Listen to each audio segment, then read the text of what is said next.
Hi, welcome back to another episode of We Need to Talk.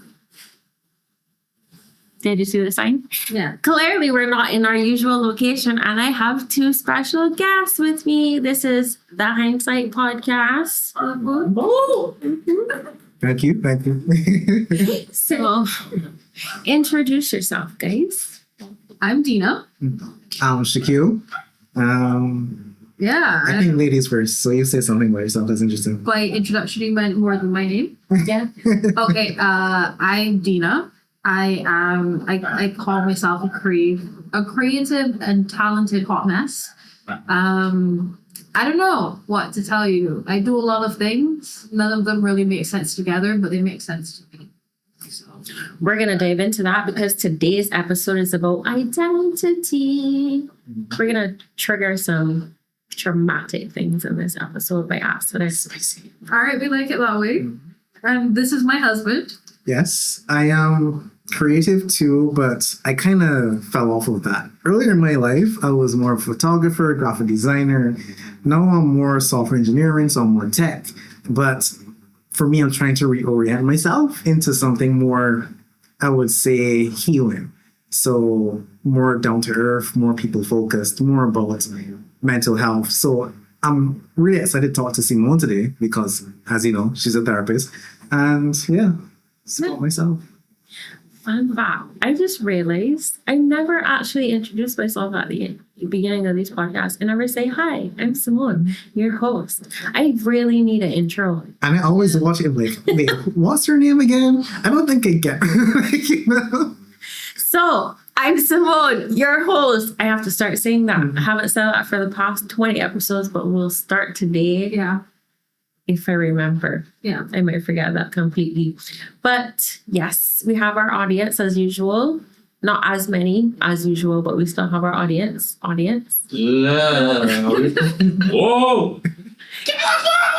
One person. One singular person. The one we all love to bleep out with dolphin noises. If you know, you know. Comment which episode was dolphin noise if you can remember. Okay. challenge. Anyways, so today we're talking about identity.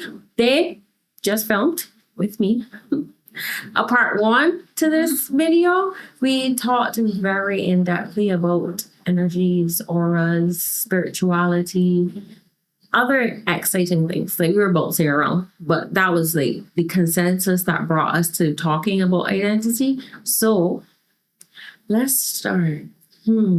Let's be all therapists-y. I just learned that we have some trauma, some family trauma. You were explaining what identity was in the video before. I was given a spiritual explanation to what identity was. From my perspective on how I understand spirituality, our souls come very pure. Some people believe in past lives. Yes, that can be true as well. I don't really have like a singular view on what our reality actually is. But as we go through life, we pick up various egos and identities, usually formed from trauma. I feel like a lot of our identities are formed on the basis of something happened in our childhood that greatly shifted our mental way of seeing the world and being. And we hold on to those egos. I call it an ego because in of itself, it's a defense mechanism. That's what the ego is. And Philosophy, if you didn't know. Now you know. And the issue is when we attach who we are to that identity, it becomes an entity of its own.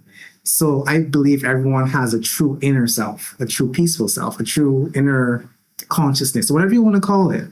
But as we go through life, we have all of these traumas that affect us, and we believe those traumas are us. And from a spiritual perspective, being able to be present and realizing you are much deeper than the actual trauma, than the actual ego, is part of healing. But yes, identity. You know what's funny? I just realized, so my background in philosophy, you guys don't know that. My bachelor's is actually in philosophy. And then I transitioned into doing psychology. And I don't usually tell people that I did philosophy. Traumatic story. Hey. It was just like, I was going through a lot at school. kind of failed out of school, and I don't really like to talk about the fact that I failed out of school. I passed fifth form, so technically you're not failing out of school if you pass fifth form because you still graduate. But I didn't do all of sixth form because of all of the things that were going on with me.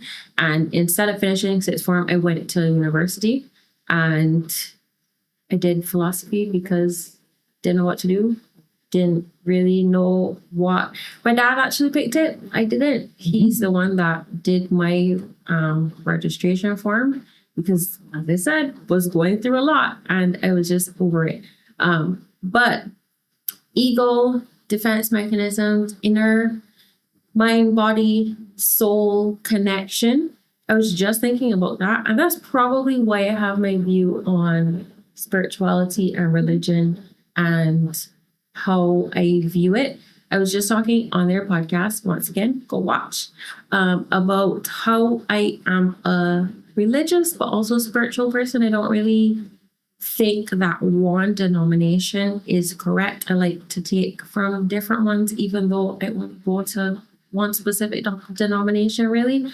I was told by my mother to like challenge the denominations and not to just take everything as Bible. So my viewpoint of mind, body, spirit is like how people would view universe, chakras, energies. I had also referred it to the 12 steps, and the first step, surrendering to your higher power, which could be God if you want it to be God, but it could be anybody. So that's a little recap on what I was saying. But that fits perfectly with that description of identity. Like if you think about us as pure beings coming into this world, and then trauma experiences being the things that mold us and our identities. When you look at psychology and all the traumas that we've been through, like every single experience that we've had truly does shape us. If you're liking this episode, please like, subscribe, press the bell notification, share, and comment. You can have siblings, and I love this example by Gabor Mate. Yeah. I didn't know how to say his last name. Did you read the book, The Myth of Normal? No, I haven't read any of his books, but I've watched a lot of videos. Send you it? You sent. I love it. We also got another book recommendation in their video. That's why she was just like, oh, I need to say this book. Yeah. Anyways, so I love his example of you can have biologically the same parents, but you will never have the same parents as your sibling. Yeah. Ever. Because when they gave birth, when your mom gave birth to your sibling or to you, they were in one point of their life, had those experiences, were going through whatever they were going through. And then when they had your other sibling, this is for those who have siblings. If you don't have a sibling, I'm sorry, I'm excluding you from this conversation. But for the example, we need to talk about siblings. It will be a different experience. So this actually brings me back to my own sibling. And for a long time, we had butt heads because we're 6 years apart. And the mom she had is not the mom that I had. Her family dynamic was different than my family dynamic. Our parents split up while I was a lot younger, and therefore I had a completely different experience than she did. We still had our parents in our lives, but then I got introduced to my step-parent, who is no longer my step-parent. Long story, doesn't matter. But I got introduced to those dynamics differently than she did. She was away at university by that point, so she didn't have to interact the way that I had to interact and the things that I had to deal with. So it was just like looking at each step of our lives. We can arrive on this earth and our parent accidentally doing one thing, and our parents accidentally doing one thing can trigger such trauma for us, and it could be so small. Like you can accidentally hit somebody, like you're walking, you're doing something drops, you go to reach for it and hit somebody. And their recollection of that can be completely different from how you remember it. And therefore, they're like, whenever we tell our stories and live our own traumas, like you might remember your parents being, or like, no, interact with them and they're like, that never happened. Or that's not how that happened. And you're like, yes, it did. It was there. What do you mean? But I feel like so much people on TikTok are now going through that and sharing that example and being like, my parent is literally not acknowledging the things that they've done to me. One, they did their best, or they, with whatever the circumstances were. So we're not really going to dive into that. Like, we can place blame all over the place, but trauma is trauma. Like, it happened. We have to acknowledge it because it happened, regardless of if intent was there or not. Audience question was, what about twins? Will they experience parents differently? Yeah. Yes. Yeah. Sure. Because you have different identities, different souls, different experiences. Even if y'all are together all the time, you're still living life as an individual. You came out individual, you'll die individually. Even though you share genetics with a person, you can have, like, two people can go through the exact same thing and experience it completely differently.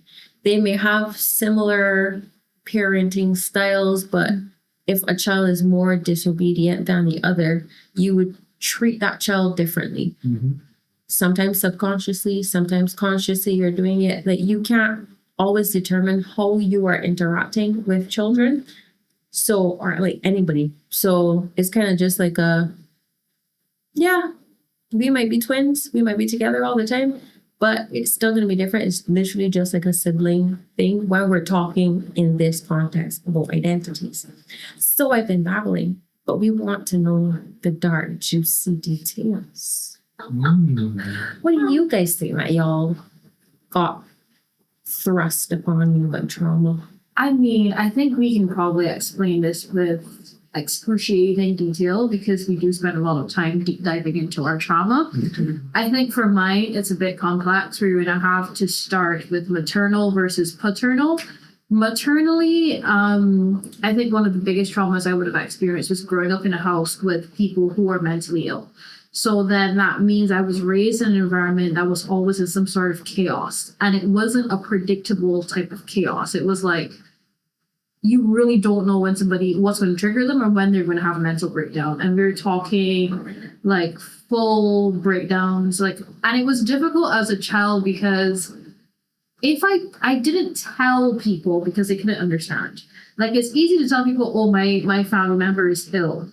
But like, I spent more time visiting the psychiatric hospital than I spent visiting the Queen Elizabeth Hospital. And when it's the psychiatric hospital, they don't get that. They don't understand it. So I often had experiences that I felt like people couldn't understand, empathize with, or relate to, which affected how I internalized my own experiences.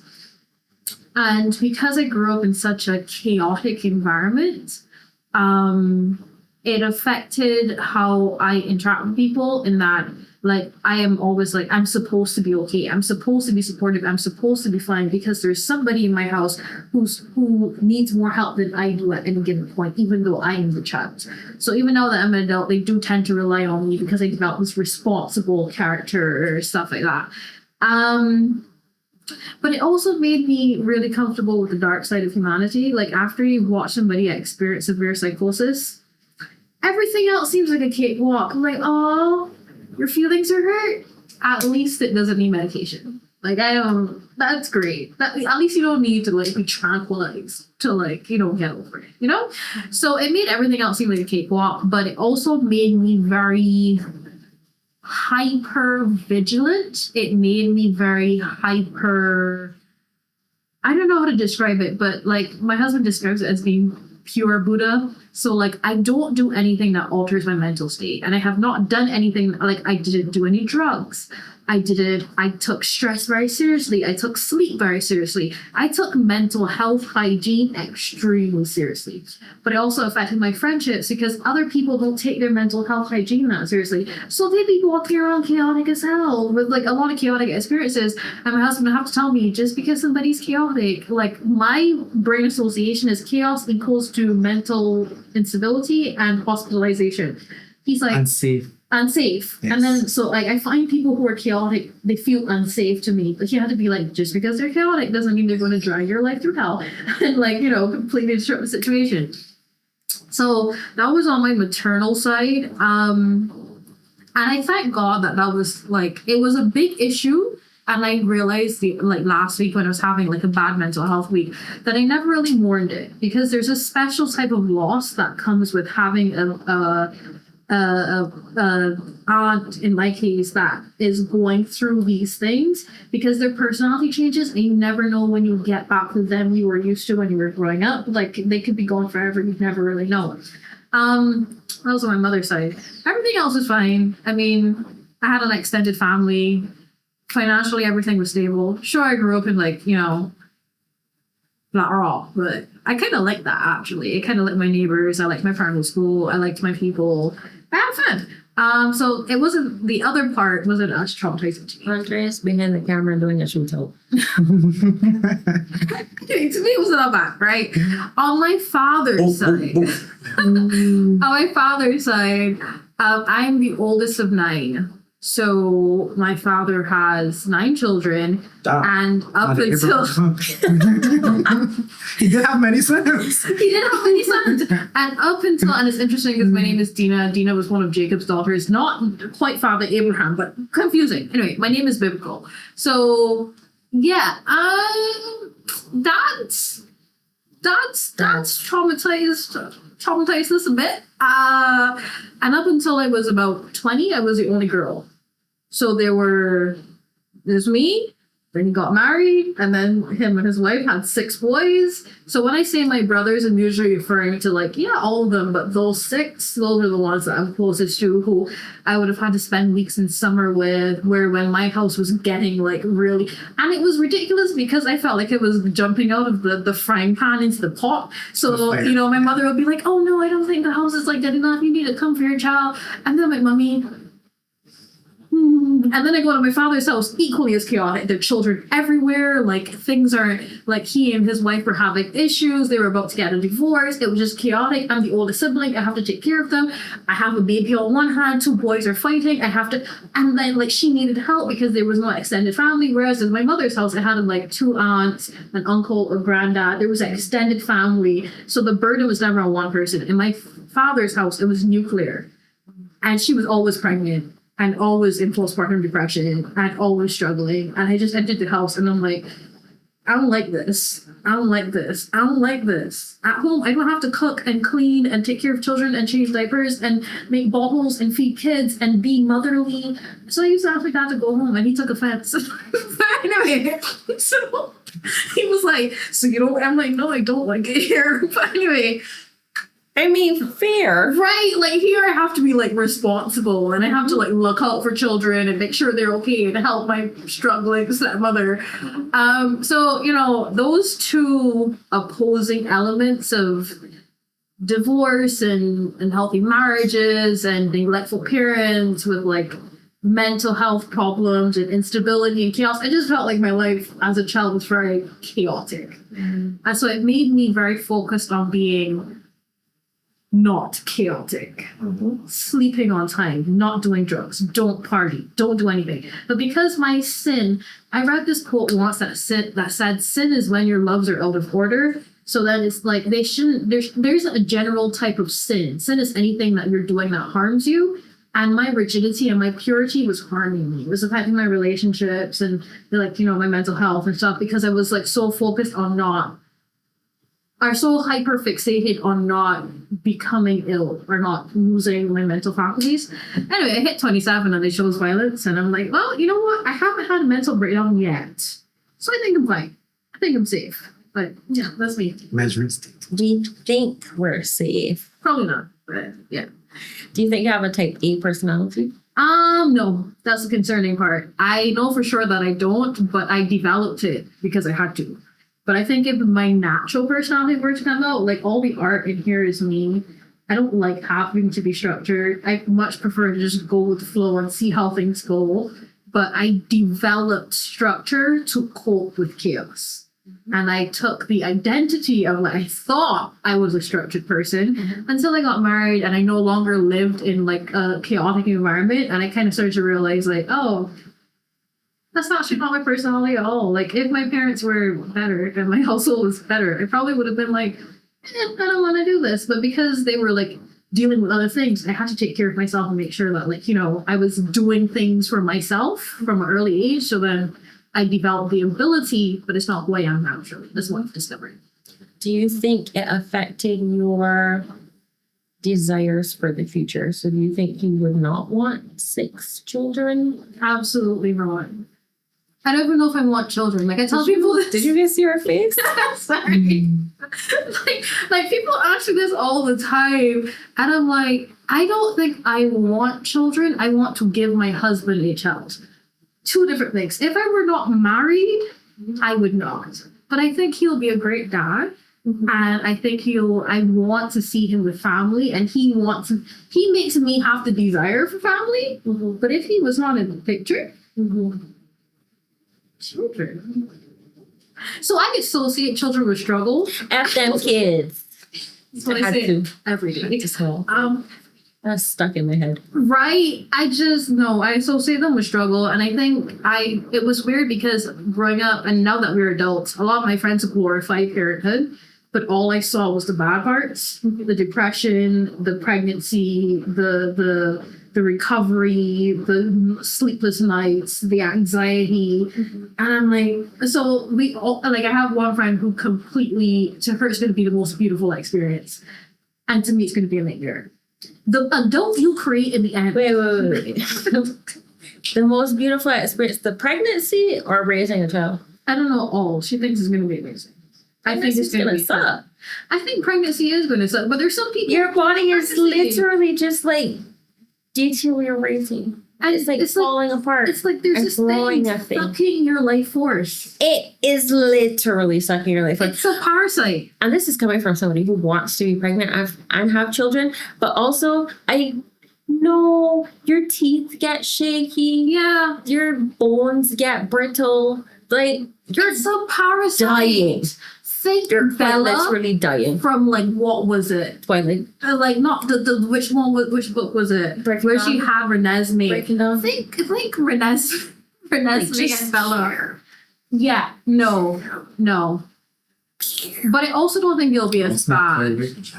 It will though. It I don't will. think it will because I have one lady, like the lady who was a mother figure to us. She actually said she really loved being pregnant. Some people love pregnancy. Well, I love I pregnancy. don't understand those people. I don't get them either, but you know what? She gave me hope that, like, to her, she has this picture of her when she was pregnant, and she has it on, like, in her room, and it's the most beautiful thing with her long locks, and she's, like, in the natural environment with, like, the belly, and I'm like, oh. I see those pictures and I go, oh wow, that's so pretty. But also, like, how long did it take you to get to that? One, the photo shoot. Did you have to pee like 6 times? Were you able to function during this? Were you stressed out before this photo shoot? Did you like want to die and then you took a beautiful picture and now you hang it up because you're tricking yourself into thinking that this was the best experience of your life? And then when you have the baby, our psyche just goes, have another one. It was a beautiful experience, even though your pelvis was being destroyed and your vagina ripped in multiple different. You don't have to rip, and your pelvis doesn't have to be destroyed, but But it could be. could be. And that's the thing. They always wish death. Anytime people wish pregnancy on me, I think they're wishing death on me. And I'm like, that's rude. That's the thing. There's so many things: gestational diabetes, preeclampsia, all sorts. Why am I dying? Why am I dying to create something? Like, actually, though, like, think about it. I think the issue that we run into is like as educated females, I watch a lot of videos of people's experiences. So like I've seen people talk about their preeclampsia experiences and gestational diabetes and their teeth and all the issues they have. I don't think the people, I think in my friend's example, ignorance is bliss. She's not consuming content about the reality of the situation. And that works. Sometimes you need to be ignorant in order to do something. So you're telling me to stop watching videos. Got it. Yeah. But I'm chronically online and TikTok loves to show me mom content. So I don't know how that's going to work, but we'll try. Yeah, I would do it for my husband. But like, I think my perception of it is so negative that I don't think it'll be as bad as I think. I think it probably will be less traumatizing, I think. Because I'm not accounting for the love and the joy. I'm just accounting for the pain and the struggle. Okay, fair. That's probably also me, but I have a fear of throwing up. Like I literally have a full fear of throwing up. Same. In this household, we don't do that. I have not done that since I was a literal child in primary school. I will have a meltdown. I don't even like Yeah. that word just like Yeah, and he has it too. I have it. So then I'm like, I know. But then, I mean, I think I'll be fine because my mother didn't have any morning sickness or anything. So I'm hoping that I have her genes and I'm okay. But I too have that fear. That's why I don't drink alcohol because I cannot be doing that. I get sick and I cried. The last time I was sick, I cried. Like I was sobbing just because I thought I was going to throw up. Like Andre had to calm me down. Yeah. Because I thought I was gonna throw up. Not because I'm sick. I'm not crying because I'm like, oh, I'm sick. I'm like, I'm gonna throw up and I'm gonna die. that's me. Yeah. I have a picture of me when I had COVID, literally in the bathroom, naked on the ground, feeling so depressed because I feel sad, and I fear the thought of throwing up. Yeah, I don't know what causes that. I don't know what causes that, and I don't. And then there are people who are so comfortable with it. First of all, And I don't get those people. First of all, I just want to call out a certain somebody in this room. Okay, so did you guys know? I don't know if you guys know. There are two types of people in this world. There are projectile vomiters, and there are people who can control it. I didn't need to know that. Okay. I didn't even know that. Yet. Y'all didn't, but I cannot control it. It just comes out. Right? Like that's one of the fears because I get a warning hiccup or two. We're gonna get off of this gross topic in a minute, but have like, and then it goes. There are some people who can casually walk to the bathroom and throw up. I fear you because you're a psycho. You're a psycho, and I don't know how that happens, and I can't understand how your body just goes, I have to get rid of this. Maybe I'll do it gently. It doesn't happen gently. The thought of that, the idea of throwing up is not a gentle idea. So if you think about it, demons are expelling out of me and I don't like it. Anyways. Well, did I have a bad experience? No. I don't know. I don't think we had a bad experience. We just don't like it in the South. It feels absolute. And we don't do it. And then we have friends who talk about casually, you would get so drunk, boy. I had to. And I'm like, girl. That I have to, or I will make myself to feel better. What do you mean? Yeah. I cannot. I'm sorry that I'm getting so upset, but what do you mean? Insanity. We're all neurodivergent here, I believe. Yeah, something, that was weird. But sorry, let my husband explain his trauma. What was the question you asked me so we can get out of the things you don't like? I'm so sorry, guys. But I really had to vent about that because I found out about that recently because Andre came with a story about somebody who's like me.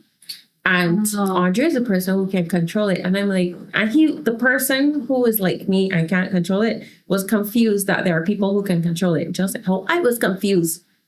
I didn't know there are two types of people in the world. Yeah. It didn't make sense to me. I was like, so all my life I've been cursed with this trauma. Maybe pregnancy will help. No, I don't think so.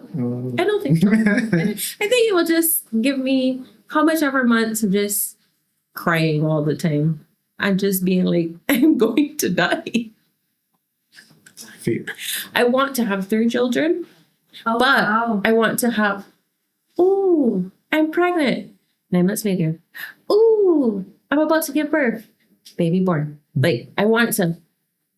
So you just want to dissociate? Yeah. 9 months? Yeah. Oh. I also want to dissociate during the delivery.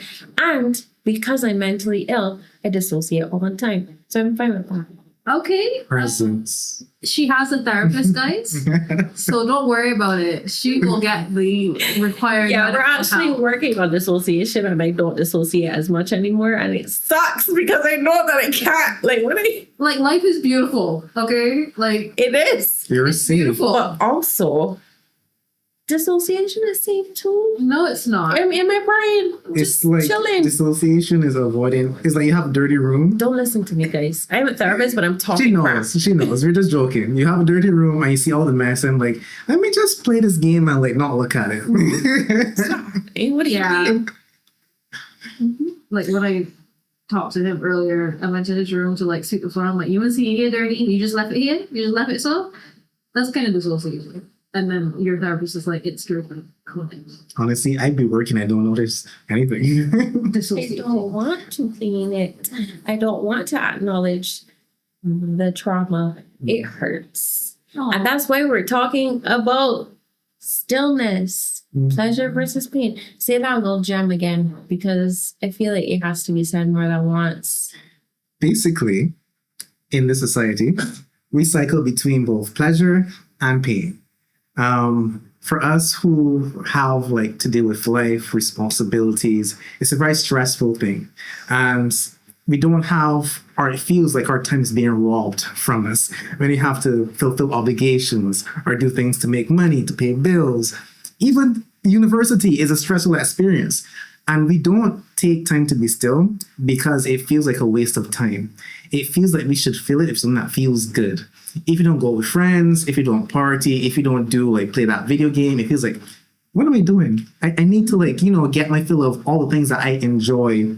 But what happens is, I never mentioned this in the previous episode, but dopamine gets overloaded because we're catered to all the time with pleasurable things. Even screens. You're watching this video right now, which is good, but even screens is like so colorful, so vibrant. There's so much information we take in on a daily basis that we never have time to just be like, what's Go going outside on? and touch grass. Exactly. Touch grass, find some presence, be still. And that kind of like helps the swinging pendulum of pleasure and pain to like slow down and to settle. And then you'll find what's actually going on and you'll find the direction that you should go in and heal. Yeah. We also talked about mindfulness once again. Go watch that episode. It was a really good episode. But sir, it's your turn to divulge what made you from your life of trauma growing up. I feel like I talk about me so much in my relationship that I should have this like that, but it still feels so overwhelming. So first of all, when I was 6 weeks old. Pause before we get into this trauma. Guys, I might be joking about them sharing trauma and stuff. We're taking this all very seriously. And I also want you to also feel like if you can share it in the safe space. So if you feel like you have something that you want to get off your chest, comment down below. And also reach out to anyone, a friend, a therapist, to share these types of stories. Like we've all done enough healing that we can share about some of these traumas out loud. So yeah, we might be joking now, but mental health is a serious thing. And the traumas that you've been through, you really need to deal with them. We do. We've dug through a lot. And that's why I can like sit here and pick out what is actually wrong with me based on my past. So my mother is Vincentian and my father's a Barbadian. They both had this little romantic fling for a little short, like a little while. And she got pregnant. No, I'm the third child. And my mother was like 22, 21 when she had me. So she was just very, very young. And my father wanted to marry her, but she didn't want to move to Barbados. And he wanted to raise me in Barbados because it's a lot more, it's not like the outback. St. Vincent back then was very like rural, too much like, I don't know, trees and stuff. I'm just being very bad at this. But anyway, too much trees and stuff. But she brought me here and I was about 6 weeks old when she took me on that plane and gave me to my cousin. Now, my cousin is also someone who raised my father. She's a very old lady. And my mother was like, I don't want to be tied down in Barbados. I love St. Vincent and I have 2 other kids back there. Mind you, my father wouldn't have mind if she brought the other kids with her. He was so much in love with her. He wanted to spend like his life with her. But I think my mother wasn't ready to settle down yet. So she just stayed here for like maybe like a few weeks and then she headed back, or a few months. I don't know the exact timeline she stayed. But yes, I was raised without my birth mother. And going through that, because I had friends too, and they were like, so where's your mommy? You don't have a mommy? Child doesn't have a mommy. So you know how kids are. I felt like I wasn't worth anything. I kind of felt broken. I was like, why would you leave me? Is something wrong with me? Like, am I not valuable enough to be in your life? She left, but she never really like kept in touch. She didn't really like call often or try to like form like a healthy relationship with me, even from a distance. So yes, I was raised by my adopted mother, Shirley. She's like older cousin who raised my father too. Shirley, big ups. Yes. Yeah, Shirley. And I guess for her, she never really felt like I was hers either way. So I had an adopted mother, but she never really felt like mom. I never called her mom. I just called her Shirley for the time was going on. And she's a lovely person. She takes in kids, even though they're not hers, and she like raises them. She has a good heart, but she herself is traumatized as a person. So she's very abrasive. I would say verbally abusive, but she's not going to turn you away. She's not going to put you out. She's not going to kick you. If you're hungry, she'll feed you, she'll clothe you, she'll give you some place to stay. But Emotionally available. she's not emotionally available. And I never really had any, mind you, okay, my father was there as well. So my father, when I was just a baby, he was still in England, but then he came back and then I had him there throughout my childhood. Like I grew up with him and Shirley. But he was not emotionally available either. I would say my father is very dismissive, avoidant in terms of like attachment style. So we've done an episode on that. Go watch it. Mm-hmm. So he was there, but his job was mainly financial.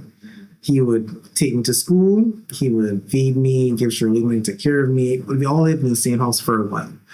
But neither of them I felt comfortable being vulnerable with. If I go to Shirley, I would get you idiot, is a fool, you da-da-da-da-da. So very dismissive, very verbally not accepting. If I wanted something, she'd be like, you ain't want because you saw somebody else with that, like, but I found myself with low self-esteem and low self-worth, and everything gave me anxiety. Now, that's trauma, but I also believe I'm slightly neurodivergent because even as a child, yes, I could be around people, but it was still too much. It was very overstimulating for me. And people will tell you, like, Shaq is there, but he's not at the same time. Like, I was clearly dissociating from this reality because this was not comfortable at all. And yeah, my whole thing is just self-worth, feeling not valuable. And I go to therapy as well. Well, I haven't been in like months because I didn't have a job at that point. So I've been broke for like, about 6 months now. But I started working again, so now I can go again. So yeah, my identity is Just like forgot the part where your father died when you were a teenager. Yeah. Like I was like, Wait a minute. I was going to talk about the dead dad part. I dissociate from that. Sorry, that one just make me for six. What do you mean? Okay. I guess we didn't want to talk about that side of it. No, I literally forget. That's the thing, he does forget because the more traumatizing part is his relationship with his mother, which Yeah, he's working exactly. on. But like his dad, he's cool. More traumatizing than death. Yeah, because, okay, what happened was my father was there in my younger years. And we like, he was there, but not really there. Like, Shirley did most of like the interaction with me. And like, yeah, he would take me to his workplace, but I would just sit in front of the table and watch Cartoon Network. And then he would bring me food. But we never had like a great relationship, like full of rapport. He never really asked me a lot of stuff. Even if we're driving in the car, it's a quiet ride. I loved him for this, but the only thing we would like look at is like, oh, this is a pretty girl. Hey, so I was looking at the direction he pointed at, but that was it. So when I was around 9, I think 9, he took me and moved me to like Canewood, which is in St. Thomas. Yeah, and that was mainly because my godfather said, "Hey, Shakil's in this environment where he's not really focused on anything. He's distracted by people outside. The neighborhood I was in is okay, but a lot of ratchetry goes on next door." Love that word. Goes on next door. And I was like, I'm always spending all of my time outside with them, just picking up on influencing. And he was like, Shaq is going to be 11 in a few years. And if you want to get to a good school, you need to take it from that environment. Because at that time, last in class, that's my primary school like motto. Always last in class. I never focused on anything. Pure delinquent. But then my father took me to Canewood with no like really TV. There was a TV, but it's only CBC. And just books. I didn't have any friends up there. My trauma. Really? Continue. Yeah. Uh-huh. So the only thing my father ever bought me was books. Books and toys. Cat gun? No. Cool stuff? No. Games? No. Books. So imagine a child who's accustomed to running around all the time with other children, taken to an isolated environment with just books. I had nothing to entertain myself, so I just picked them up and started reading. Enid Blyton, Hardy Boys, Nancy Drew, whatever he threw in there, I just read all of it. By the time 11 plus came around, it was easy. Because words were making sense to me. And I feel like the hardest part of the test is just instructions and understanding. So when you can understand questions, you can solve a problem. So that's why I passed for Queen's College, even though everyone thought I was going to say Lucy. And when I told Shirley that, she was like, "Oh, you didn't. You lying." And I was like, Stop playing with me, boy. right? But yeah, so when I passed for QC, he took me back to Shirley because I guess the job was done. But I just kept failing after that because, you come back on my ratchetry. But yeah, even though I lived with him, it was very quiet. There wasn't much interaction. Oh my goodness, this is triggering me so much. I'm so sorry. What happened to you? I was about to say not in a bad way. Obviously in a bad way. Finish. Okay, fine. So after he sent me out to Shirley, it was like after a few years after that he passed away. But I never felt close to him.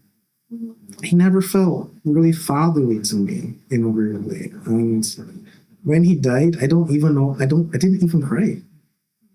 When I heard the news, I felt bad, but I didn't know how to process this. And I still don't know how to feel about it, to be honest, when I think about it.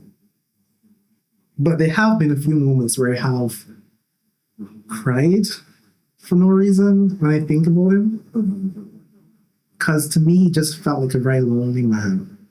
That's how I think about my father. A very quiet, lonely man. I don't think he realized that, I don't know if that's true, but he had heart problems as a child. Rheumatic fevers and stuff like that. So he spent a lot of time in the hospital. And I don't think he was expecting to live so long. He lived to like 51? 54. 54? Yeah. See, I don't know.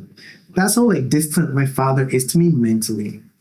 Like I know I have a father, but there's so much going on with my mother and my relationship with women that that's just on the back burner for like most of my therapy sessions. Yeah, no. His relationship with women is and probably has been the main conversation that we've been having in the household. Mm-hmm. So I was like, yeah, like that's it. But like women. Do girls love me? It's like yes, that's my identity. That's me. So mine is the opposite of. So you both. Okay. Technically, this is the first time I'm actually sharing information about me on the podcast. Wow. We're now diving into who is Simone. Look at that. So my identity. I grew up with my mom and my sister. Basically, like if it was a single parent household. My dad traveled a lot more. Well, my memories of it, like, it's so funny because my memories of my childhood are so gone at this point. that I don't remember a lot about childhood because of the things that happened in my teenage years. So when I was a child, I would be excited when my dad came to the door and like interacting with my dad. I loved interacting with my dad. My dad was like my favorite person in the world, full daddy's girl. Like whenever he was there, I was super happy. I loved my mom. I was also a mommy's girl too. But like typical situation. And then when I was around 9 or 10, 9, my mom moved to Washington. It was like a better job opportunity, and the goal was to move us, me and my sister, with her. But when we originally went, my sister was in between grades. So technically, she was going into upper 6, which would have been 13th grade, which obviously they don't have. They have 12th grade, which is a senior, and then going into college. And they were like, well, there's technically no place for her in our system, American system. Let's not even talk about that. But she's technically graduated from our schooling system, so she would just go into university, but she wasn't ready for that because I think at the time she was only like 17. And it was like, well, she hasn't applied to colleges and stuff like that because obviously like the plan changed randomly. Not really randomly, but quickly. And we thought that she was going to go into a high school. So then we moved back with my dad. And my dad is also a very quiet person. My dad is a man of very few words. He does not say a lot, but he has an aura about him that is very, you do what you are supposed to do. You need to be successful. You need to be driven. You need to be responsible. You need to pretty much be together. Be put together. Be like, there's no messing up. He isn't the type of dad that will like berate you if you mess up. But also silence is sometimes worse than somebody yelling at you constantly. My mom was a yeller. And me and my sister could tune out my mom yelling. Like yelling is like, oh my goodness, stop talking. Like you're not really, like I'm not listening to anything you're saying. But my dad was like, I'm not speaking. And if I'm disappointed, I'm not going to say anything. If I'm proud, okay, good job. That's it. So when my mom was gone and my sister had to come back, it was like, okay, well, we'll spend the first year here because when I was around 4, we all moved, like me and my mom and my sister, we moved to England. And me and my sister were out of school for a long period of time because she was trying to get us situated. So she was like, okay, this time I don't want to do that. I want to find school for y'all first and then you'll come up to stay with me, especially since your sister needs to go to university and you were going into whatever grade you're going into. So we move in with my dad while my mom is in DC for the first time. This is before cell phones. So she used to have to call with a card, like a phone card, and it was obviously limited minutes. I used to cry every night. That's one thing about my dad. Like, I have the views of my dad are very complicated and traumatized. But one thing about him, he sat at the bottom of my bed every single night while I cried. He didn't say anything and he didn't do anything. But while I sobbed about missing my mom, he sat there until I fell asleep. Just sat there. And that is one of the fondest memories that I have of my dad. And it's like so twisted because the other side of my dad is you got to focus on school. So I used to do swimming, I used to do dancing, I used to do so much activities. Cut that out. Like my mom used to take me to all those things. He didn't take me to any of those things. It was like, you need to focus on school. That's it. So by the time I had to sit 11 plus, I was more than ready for 11 plus. Like that was, as you said, easy. Like TV, like we had TV at first and then he didn't like that I was watching TV. So he didn't even say anything. He just cut off the channels. Cut them off. Didn't say anything. Just one day I went to do a channel, wasn't working, and he didn't say anything. And then, so like there are a lot of little traumatic things that happen that way of like just silence, no talking about anything, no indicating things, just silence. And then I just had my sister. Like, my sister was mom, sister, friend at that point, because obviously I couldn't get into contact with my mom as often. So I went through puberty with my sister. And other things developed traumatically because my sister didn't know how to mother, because she wasn't a mother. She was a sibling, and then was forced into a role of being motherly.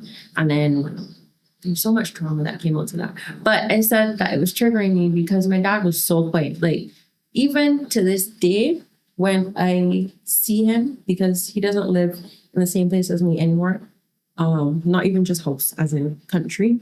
So when I see him, silence.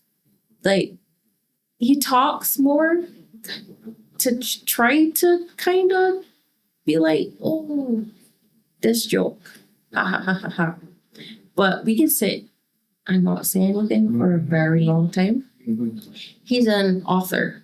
He's a professor as well. He's a linguistics and literature professor. It's fascinating though. Simone doesn't say much, but it's like They study Which words. is crazy. That's crazy. They study words that they. Okay, that's interesting. He actually, so again, gassy up just a little bit.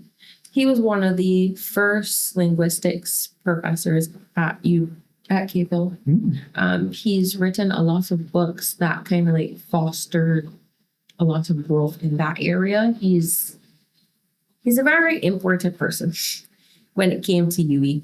He also taught at Brown University. He's taught a lot of different places.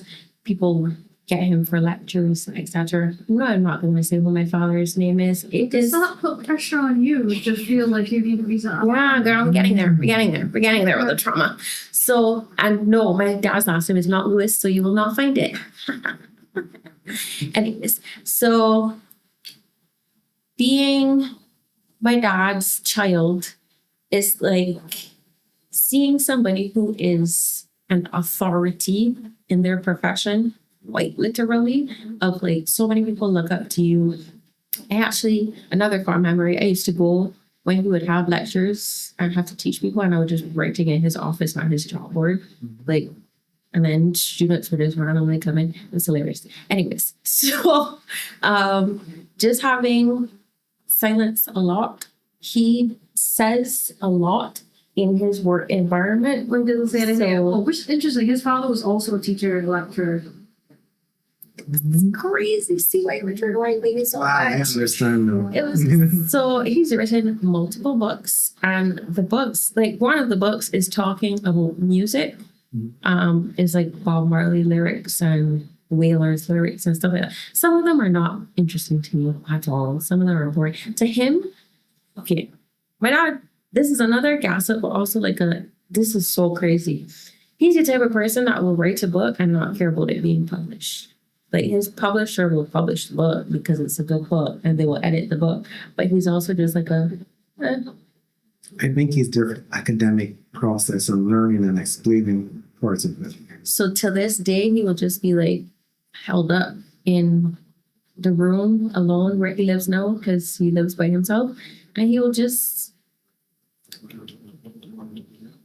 I have a question.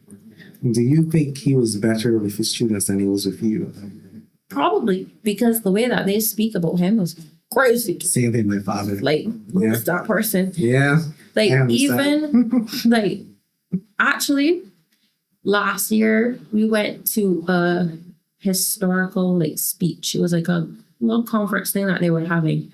And his name got mentioned multiple times. They didn't know that he was going to be there. But his name got mentioned in his area multiple times.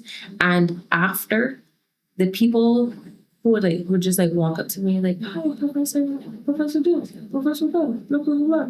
And I'm there like, "Excuse me? Who is this man to you? Because pardon? This is not making any sense." And like, he's obviously done like help people with thesis and all that. And I'm just like, there was a girl who was just like, "Oh, well, I just said his name. I'm gonna bleep that out." We'll bleep it. You'll bleep it. We'll bleep it. We'll bleep it. Don't worry, we'll bleep it. I play over, so I'll definitely go into it. Yeah. Or you got it. Yeah. And it's going on your channel, so you will watch it. before Yes, you- Yeah, good. It was an automatic thing. Anyways, Professor blah blah blah blah was such a good da da da da. He gave so much insight on this, and I'm like, insight? It's not at all. I love my dad. Trust, like, there's a thin line between love and hate. That's all we'll say. But I love our parents. we love our parents. But the traumas that have come, and as you were asking me, pressure. The pressure to not get into the secondary school, like to get into that secondary school, he went to that school. My eldest sister went to that school. The sister that I was just talking about went to that school. He put down that school and like 2 other schools. It's So really like 4 interesting. schools. You know, like how you fill out the list. No, You only had 3 options. you're. Some see that as he had so much faith that I was gonna go into that school, and while that may be true because I was smart, it was also like you're not giving me anything to fall back on. Yeah. It's crazy. I mean, like, to that point, as I get older, I am grateful. I always tell this story. I sat in the common entrance and got my results. And I came home and I told my mother that I passed for St. James. And my mother was like, "Oh, congratulations." And I was like, "Mom, are you serious?" That And was she was like, my mommy would have also been like, "Yay!" And she was like, "Oh, good job." And I was like, "Mom, no, I didn't go. I passed for Queen's College." And she was like, "Okay, great." And then she told me my own success is my own reward. So all the kids got like, they got treats, they got gifts. And mother was like, "No, you worked for yourself. I don't need to reward you for that." And when I was a kid, it hurt my feelings a lot because people got treated like they accomplished and they went to the moon when they went to QC, right? I'm surrounded by nothing. QC people. Everyone in this room is a QC person except for me. Yeah, I got nothing. I got ice cream after the common entrance, Oh, I and that was didn't. it. That was it. I didn't get But one. I'm saying all this to say there was a beauty that I did not get I got it. cream yam. Wow. Yeah, Yeah, that's yam play was it. I just went home and get yam play. Even though Shirley's emotionally unavailable, she gave me a bicycle. And I was like, yes. Y'all get It's crazy that you got gifts. Yeah. I did not get no gift. I feel like we need to do an episode. We got like You got time. It's 30 minutes left. Yeah, Let's do an episode on the Let her do it. trauma of common entrance. But also say I liked my parents. Neither of my parents finished secondary school. And when I was growing up, I was like, "Damn, all right, you're really learning these things by yourself." But now that I'm older and I see the pressure that it was placed on children and how they still feel that pressure in their 20s, I'm like, you know what? Who did not meet the societal standard of success? For my mom, she Great. didn't either. Like, she was not good at school. She failed stuff multiple times. She was not. And she would be like, she would tell anybody. Low battery. No, I know. It's No, the no, same. yeah, yeah. Sorry, There's a mirror right there. we got like 20 minutes left. Yeah. It'll say 10 and then we'll decide to do something. No worry. Yeah. So my mom was like, "Oh, I failed this course multiple times when I went to BCC and blah, blah, blah." She will be that person that'll be like, "If you fail, you fail. You're good. You're fine." That didn't stick with me. I was like, my dad is going to be mad at me if And then I the don't do thing this. about And silence. I can't take him being upset with me, which is crazy because there wasn't much difference between him being happy with me and being upset with me. And he's nodding because what's interesting, like now that talking about trauma, he does the silent thing too, like when he shuts down and he just doesn't say anything. It's my And dad. he'll just like operate with Yeah. silence. And then when people meet him now, they're like, "Oh my god, you're so much like your dad." And we're like, Don't say that. Don't say "It's that. fine." Don't say that. But people also do that. Don't say that. Don't say that to me. I love him, but no, please. I would. I never wanted to be my father. My father's so They boring need and dull. Like, what am I gonna be this guy? Well, I just said they need therapy. I'm so sorry. It's okay. No, it's true. It's absolutely definitely true. did. Everyone needs therapy in my He opinion. did therapy. Yeah. My dad needs therapy, but that's never gonna happen. So Mm. they're on the same plane at this point. Mhm. But It's so fascinating. But did you feel pressure from your like family side? Okay, from my father's family, I never liked them. I'm just being very blunt. To me, they felt classes and they didn't care about my well-being. Remember what I said in the previous episode that children who have issues, they need more attention in mental health than school. It felt like people wanted me to go to university and do this and do that, be great. But I didn't feel like they cared about who I was as a person. I have my own feelings and I feel like I care more about being loved for who I am or just being a person in general. I have like self-worth issues. And to me, I'm not someone who's going to like try to prove their worth through like school. I'm very rebellious. I want you to know that to this day, he refuses to go to university and he self-taught himself his career and his like trade.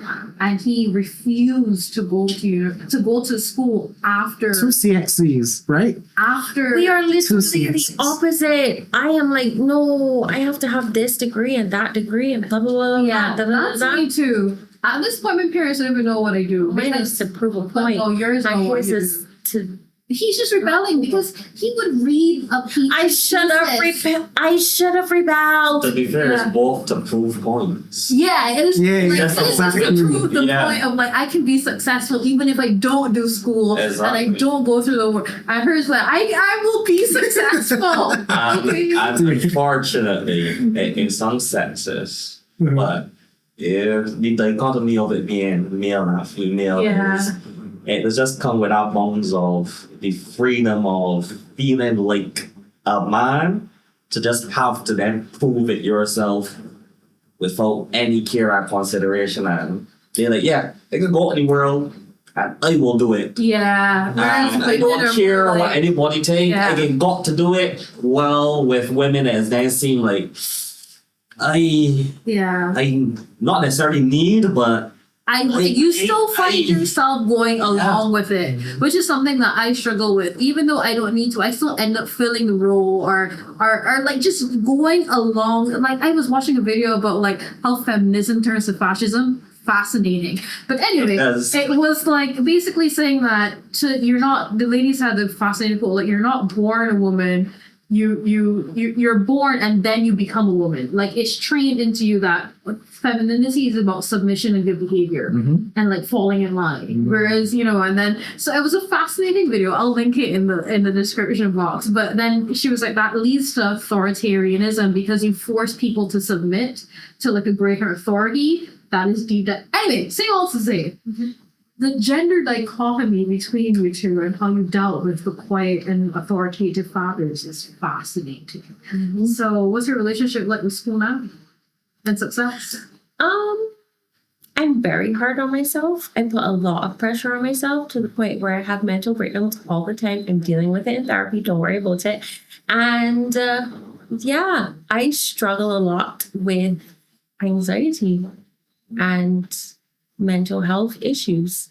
And that also has its own trauma with it because my dad was not acknowledging of that area of life because I got diagnosed with different mental health disorders early and he would not accept it, like, at all.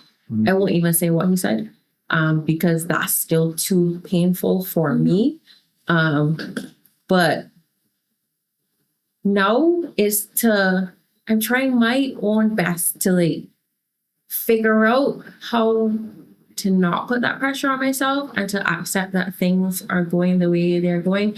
I'm definitely going to take into account your pleasure versus pain and finding the stillness because I really need to work on that.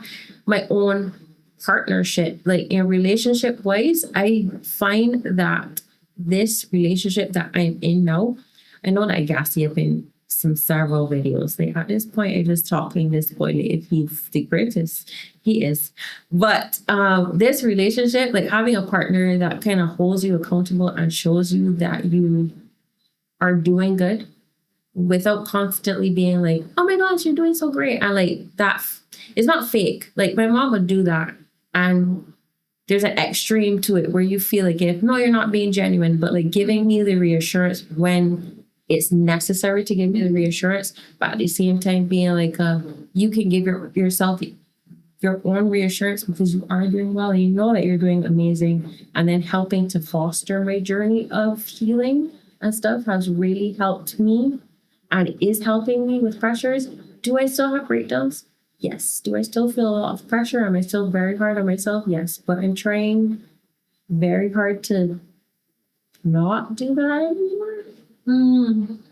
It's a whole growth process. I mean, throughout his life, is just constantly about growing and healing and evolving as a person. And I like that you're giving him credit because it proves that he's supportive of your growth. And I know that you're going to be supportive of his growth as well. And I feel like that's a healthy part of most relationships. People usually go into a relationship like, this person must fulfill me, they must do this for me, they must do that for me. And they never acknowledge that we are actually broken. And they put all the blame on the next person. I actually went into past relationships trying to be perfect, trying to be their everything, trying to not necessarily like fix them. Like, I know that a lot of people go into relationships to fix people, but it wasn't to fix. It was to be like you never have to fall down. I will always pick up everything and all of the slack and be that everything person and carry all of that weight. And I actually had a mental breakdown because of something like that. Like, I went through a lot, and it just showed me that, and this relationship just showed me, yeah, you can't be somebody's everything. And the pressure from childhood, the traumas, you have to grow past that and realize you can be yourself. You can have your own identity, like that we're talking about. Like, there's so much more into identity that we could possibly We cover. can go way deeper. But way deeper. just seeing like the surface of, we have all these traumas, but we're working on that stuff. And maybe in the future, we'll do another episode where we talk about how to transition through the trauma of it. Like, we don't have it all figured out. And even as a therapist, I don't have it all figured out. But it's just so enlightening to see yourself how we used to be, and how we are now. Like, it's crazy to look back at some of these things. Yeah. I mean, like, it was interesting because I was telling my friend about a situation. She asked me, like, will I go back to that situation if I have the same high stress environment? And it was just 2 years ago, but it was like, no, I won't, because part of the stress of the situation was my life situation. So it wasn't that the like, it was about doing my master's. It wasn't that my master's was stressful. It was that I was taking on so much responsibility in other parts of my life that I felt like I needed even more emotional support. But now I've learned boundaries. I've learned, not my problem. That's just not my problem. Not my problem. I've learned to keep life lighter so that I can handle a specific thing that made me stressful. I don't know, we've learned a lot. I have my journals. Where are my journals? I journal all the time. He does dopamine detoxes. So we could talk about how we like have gotten over trauma, how we've, because now our relationship is peaceful, but Spicy. no, we used to fight like cats and dogs, boy. But no, we learned a lot about like attachment styles and trauma, and you know, We're definitely having a part 2 to this episode. yeah, we went to like couples therapy. Oh my god, we started war. It was ridiculous. Now we're cool, but you know, there was a lot of healing that, and it was interesting because having him as my partner, he's supportive, yes, right. But he's also very, I don't want to call it no nonsense, but he's very like, this is your problem. And I'm like, thanks. Well, you're And not. I will look at him like, this is your problem. And he'll be like, noted. There's no, we don't hesitate to tell each other our opinion of the other person. Where I find some people hesitate to do that. I even hesitate to do that in my other relationships where I'm like, I wouldn't want to tell them like my true thought. That doesn't happen here. Here, there's so much truth and honesty that people find it disturbing. I'm like, you would tell her that? Yeah, no, I would tell him that. Like, it's just pure truth in this house. But that's our rhetoric. Our rhetoric Yeah. is just growth and healing. Like, we can't like grow in the shade. Technically, it's like if you hide stuff, the other person won't know that they need to look at it. Yeah. And having beautiful Dina as a partner Yeah.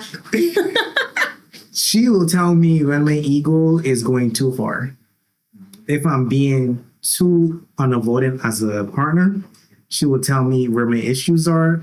And even like relationships, if like just talking to other people, she'll be like, okay, this is where you're going wrong and you should work on that.